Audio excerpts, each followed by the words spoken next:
What's up, homies? Welcome back to another episode.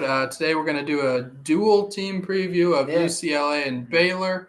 We just finished Arizona last night, and we figured might as well get their counterparts UCLA. And UCLA and Baylor played each other this year, so we thought that would be a good pairing. Yeah, no, exactly. We already did a dual preview with Houston and Alabama. So I caught you glancing over there. Yeah, there's another game. Yeah, we got games on. I have a habit of glancing, even if I'm not really. Yeah, absorbing just like subconsciously look over there. Yeah. No, this is who should we start with? Let's start with Baylor. We talked about UCLA a little bit at the beginning of last episode. That's true. Yeah, Baylor, number 10 in the country, 22-9, finished fourth in the Big 12 this year. Good year by all accounts. Yeah, I think both of us are pretty high on them postseason wise. I think we both picked them to win the Big 12 championship, which is seeming kind of crazy, but even though I misspoke. But yes. Yeah, no, it should be. It's a good team. It's a really pretty well balanced team with their three guards that can really score. They got some big guys that are experienced, and yeah, well, it's a good team. Oh yeah. Weirdly enough, I feel like if you watch them, they're more impressive than like what they look like on paper, I guess, at least from my experience. Yeah, they kind of have.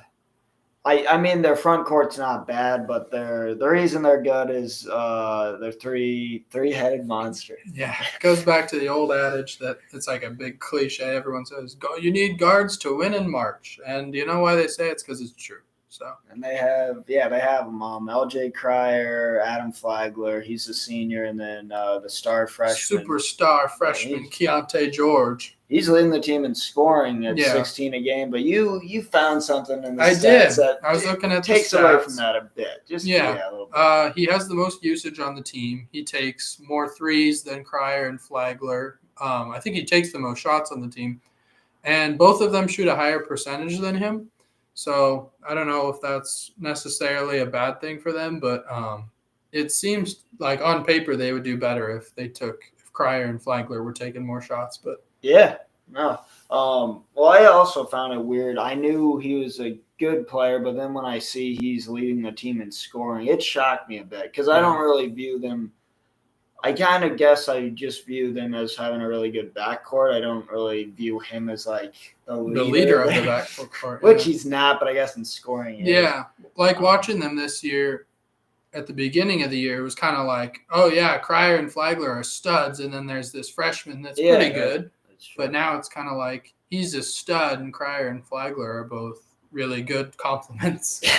So now it's taken a bit of a weird shift for them, but not necessarily in a bad way. They started playing really good in the middle to late part of the year. And then recently they've kind of, I don't want to say struggled, but they certainly haven't sped through the finish line. No. They had a real big game at Kansas.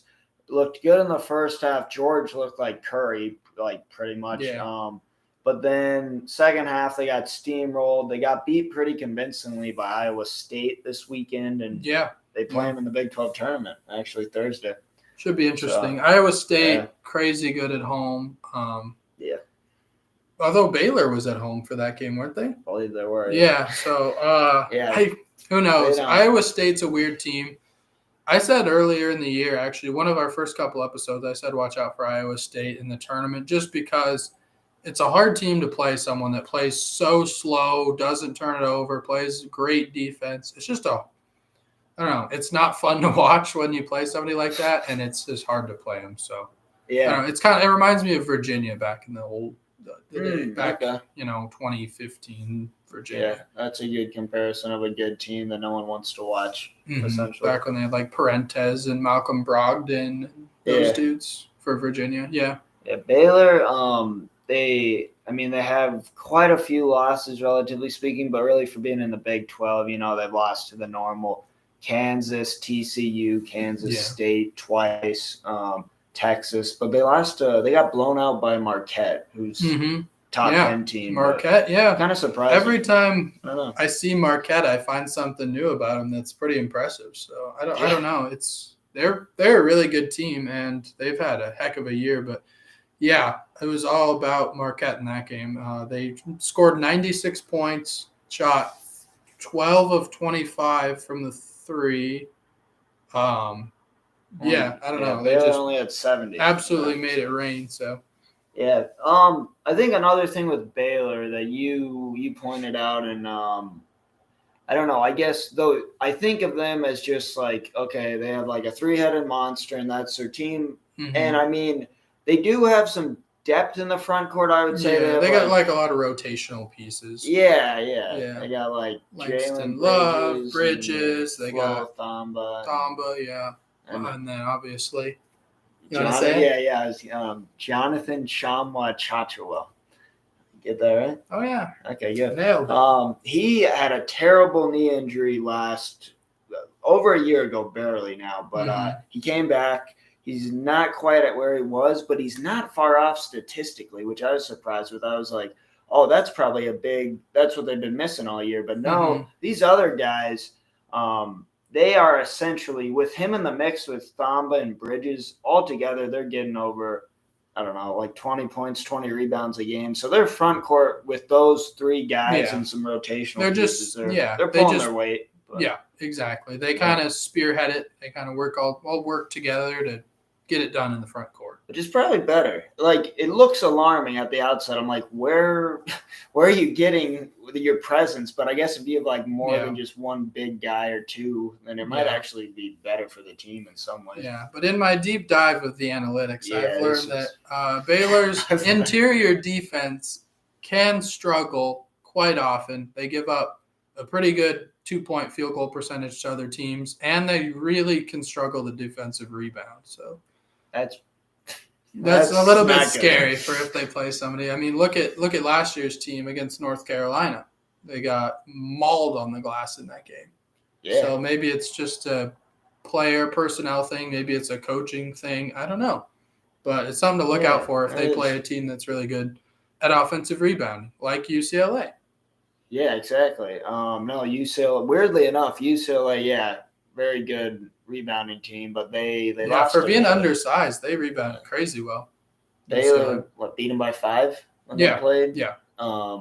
Which is weird. I don't think either of us saw that game, actually. No, I didn't. It's kind of weird looking back. Like I said to you earlier, I mostly watch football during the beginning of basketball season. So a lot of those early games I really didn't see a whole lot of. Well, they're fun to see, but I mean, it's good to have that for perspective, but a lot of the time that might mislead you if you just base it off like what happened 4 months ago. Mm-hmm. It's really good for your conference, though. Those are the huge games for if the Pac-12, maybe if UCLA wins that game, they're a 1 seed all year. Teams that beat them get a little more respect. I mean, look at Purdue in the Big Ten. I don't know if that's the best example, but being the number 1 team, Rutgers beats them, and suddenly Rutgers, they're like, oh, yeah, they're a tournament team for sure. They beat Purdue on the road. Best win of the year. Yeah. And now you look back at it and you're like, Purdue lost to a lot of teams. But but Rutgers is already sprung up there, and people love them now. So they're going to make the tournament, probably, although they've been struggling a lot lately too. So yeah, no, it is weird. But UCLA has kind of held it down for the Pac-12. I guess they're number 2 in the country after a big win over the weekend against Arizona.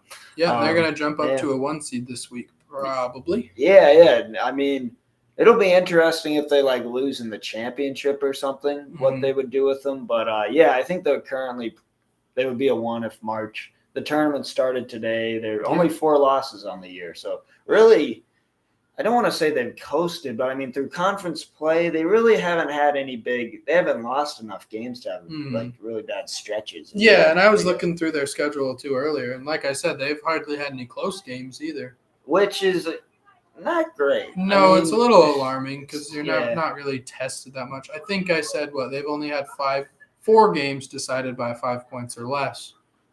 Yeah. And the 2 games that they lost both. Illinois and Baylor, I think they lost both by 5, which is yeah. I mean, not bad losses. Actually, Illinois wasn't one of them. Wasn't they lost by 8 to Illinois. They lost to Arizona by 6. Maybe I'm counting that one. I don't know. Yeah. Either way, they've most of their games that are 5-6 points were losses. So. Yeah. No, they UCLA. I don't know. The biggest thing we tend to talk about with them, which I think is correct, defense. They're only giving up 60 points a game. That's 7th in the NCAA. And that kind of reflects their coach coming from Cincinnati. I feel like that's kind of that style. You don't see that on the West much. Yeah, I kind of miss those Cincinnati days. They used to be pretty fun. Oh actually. Defensive menaces. I mean, I don't love watching that style, but yeah, I miss kind of when Cincinnati was good and they'd play Xavier and stuff. But Mick Cronin, he just has done a really good job at UCLA, to say the least. I guess it's title or bust when you're coaching somewhere like that, but they've done, I don't know, really good. They lose Juzang last year, and they're back with Pac-12 Player of the Year, Jaime Jaquez. So, well, that's not guaranteed yet, but probably. I'm predicting he'll beat Arizona's guy, but I don't know. What kind of sticks out to you with UCLA? Yeah, just their commitment to doing the right thing, especially defensively and not turning the ball over. Yeah. I don't know. You can obviously see they're a tremendously coached team just based on in-game adjustments. Look at with the Arizona game. Yeah. They come out, Arizona's all over them. They change up their defense a little bit, put a little more pressure on the ball. Pretty soon that game's just totally flipped the other direction. So, and they didn't even need to shoot good, as you were pointing out. Yeah, exactly. Yeah, 6 of 22 from the three-point line. And you kind of David Singleton, who Jacob didn't know who he was. He showed. This is not it's disrespectful, I guess, but it was not even a joke. I was like, who is this guy? Yeah, and then he made like his first 3 or something. I was like, oh, he'll show you who he is tonight. Oh yeah, he played really good. But maybe one of his better games all year. Probably, yeah. Just a really good, really well coached team, and I don't know, there's a lot of talent, but they're not the most talented team though. No, they're not. They're just balanced and they get it done. Yeah, they have we've talked about Jaquez, but he's got about 17 and 8 a game, but a guy named Bona, he's not quite 2 blocks a game, but he's a pretty good interior presence. They're just real balanced all over the place, I guess. I mean, Tiger Campbell, we haven't talked about him tonight, but we always bring him up as like a really underrated point guard. I mean, he gets credit, but he doesn't even need to do much on this. If you look at the stats, right? Yeah. If you look at the stats, you'd be like Tiger Campbell, kind of a middle of the road point guard, pretty like above average. Yeah. But you wouldn't think of him as being a star. But at the same time, he's just as valuable to the team as Jaquez is. Oh, yeah. If not more. I would say he's more. Just because of how well he runs the offense. He has this, like, patience about him where he comes off screens and he kind of holds the ball and dribbles and finds if somebody's open, and he's good with the mid-range jumper. And I don't know. He just controls the pace of the game very, very well.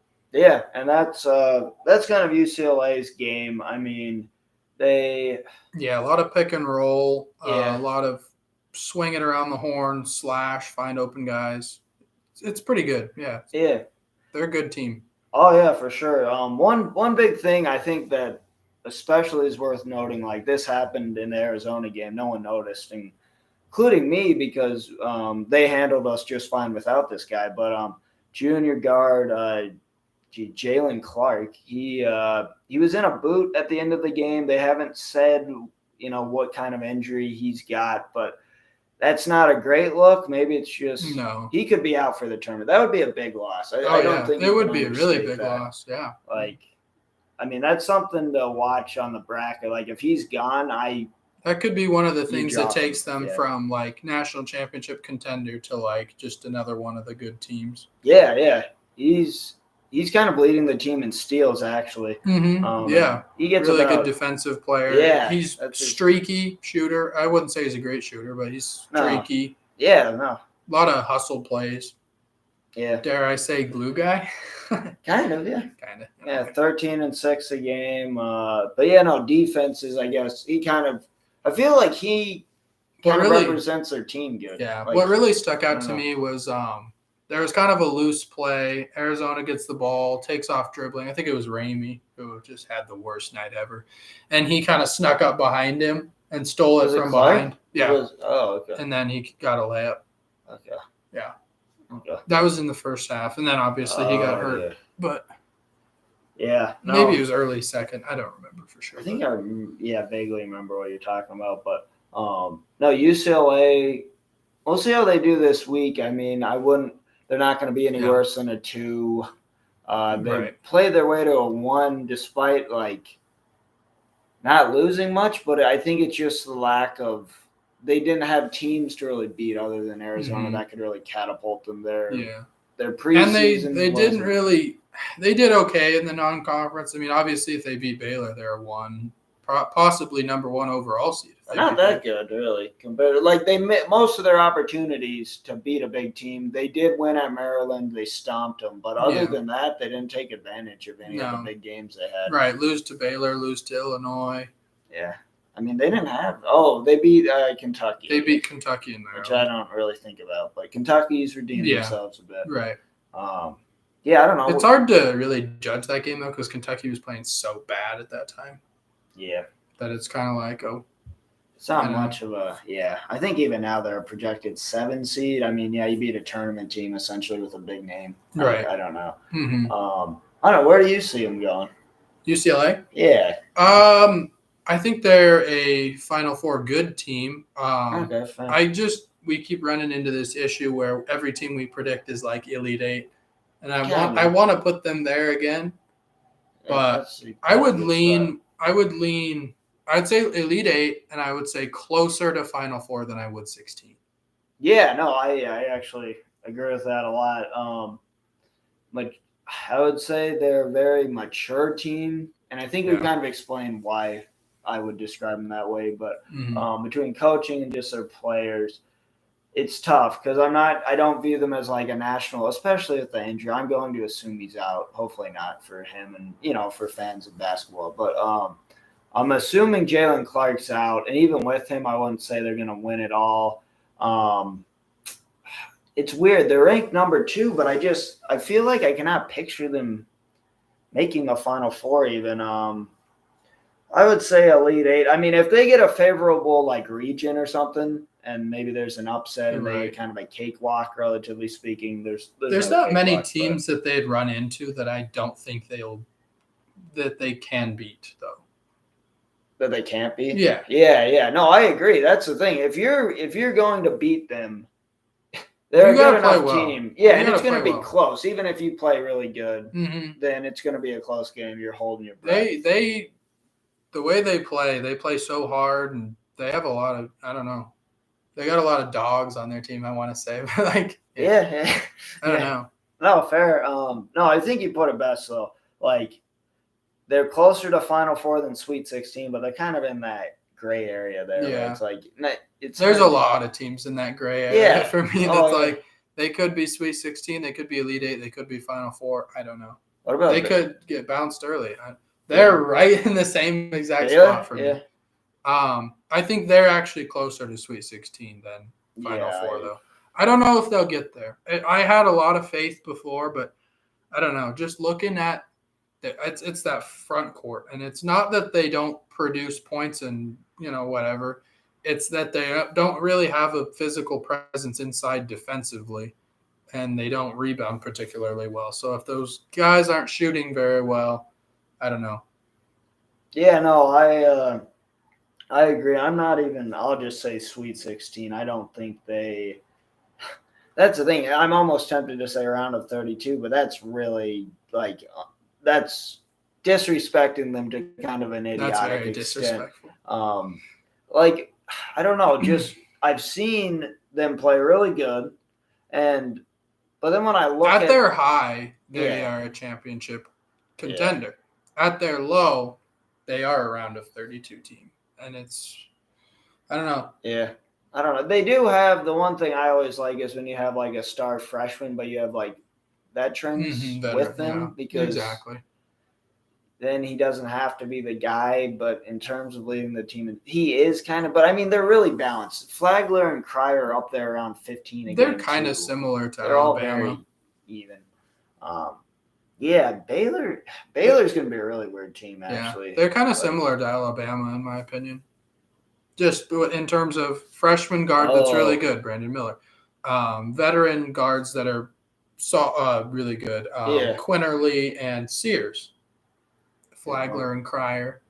Yeah, and then a front court that's, gets the job done. Yeah. Nothing spectacular, but yeah, I think they're pretty similar player personnel-wise. They don't play exactly the same, but. Yeah, I think of Baylor is historic, and this might just be wrong, but I always think of them as like very, they say, rugged, like in a rugged interior kind of defense and everything, but that's not really their identity, I don't think. It kind of used to be. I remember when they used to play 2-3 zone all the time, and that was, they've come so far from there to when they went pressure man-to-man defense when they had Davion Mitchell, who was an absolute defensive animal.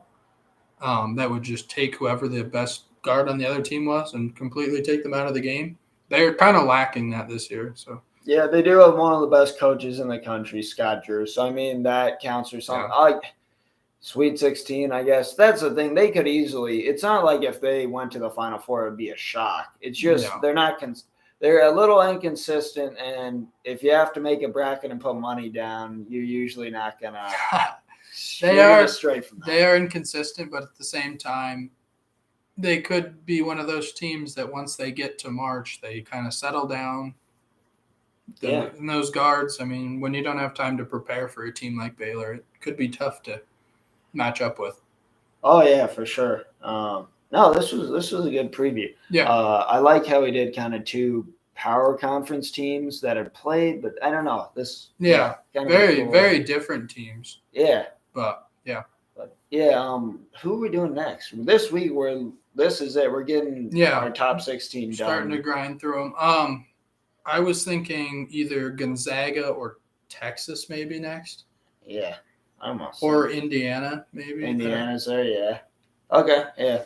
I mean, you'll probably see it tomorrow, I'd assume, on here. Right. If you're watching. Or we could go to the Big East. We could do a Xavier. I thought of Xavier. Or a UConn or whoever. Yeah, we could. Okay. Still big a lot news of with Xavier that I'll leave until we do the preview, actually. Yeah. But yeah, we will see you tomorrow. I think. Yep. Yeah. Yep. Okay. Thanks. Thanks for coming. Like and subscribe.